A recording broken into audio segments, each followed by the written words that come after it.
I mean, they're a luxury line. Yeah. They're sourced from Spain. Yeah, Spain and Portugal. Spain and Portugal. Yeah. And I mean, I imagine your research background came into play in terms of finding. To find a factory. Yeah.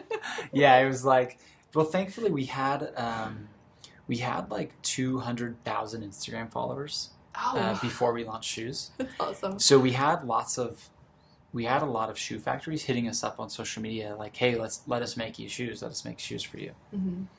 And so then when it finally came time to like, you know what, actually, like, we should make shoes.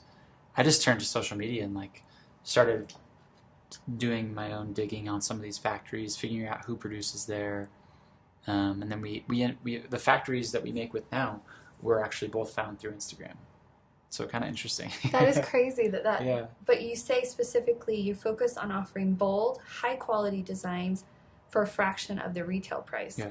Those are some those in and of themselves, like offering a really beautiful design, high quality, Mm-hmm. and then at a fraction of the retail price. That's a huge undertaking. Yeah, I mean, at first I thought that just being direct to consumer Mm-hmm. would be enough of a selling point for people, but there's so many direct to consumer brands now that the value proposition in a direct to consumer brand isn't that unique anymore. Mm-hmm. And so then quality isn't proprietary to Taft. You know, you can produce good quality stuff at a lot of places. And so as we've grown and grown, the unique designs are becoming increasingly more and more important, because that's truly what sets us apart.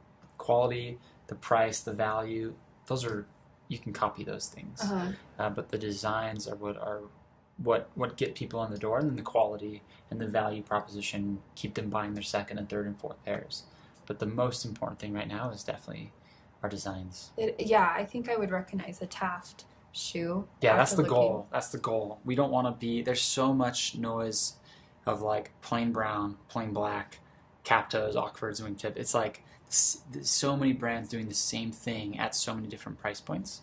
And so I try and design really special stuff. Yeah, and do you think that your design will stand the test of time, or will there be new iterations in order to be like more, I guess, trendy? I don't know. Yeah, that's a good question. I think that there's a lot of companies that design like crazy stuff. Mm-hmm. But there's a fine line between like crazy and like classic and timeless and beautiful. Fashion forward. Yeah, like fashion forward, but not like crazy trendy. You know, like there's some companies here, they make like pizza onesies and unicorn pajama, you know, like crazy trendy, very temporary things. Uh-huh. And I think that our shoes are appropriate for any occasion for a very long time. Mm-hmm. So they're not crazy off the wall orange and blue and green. They're not like crazy. They're like very classy, very timeless,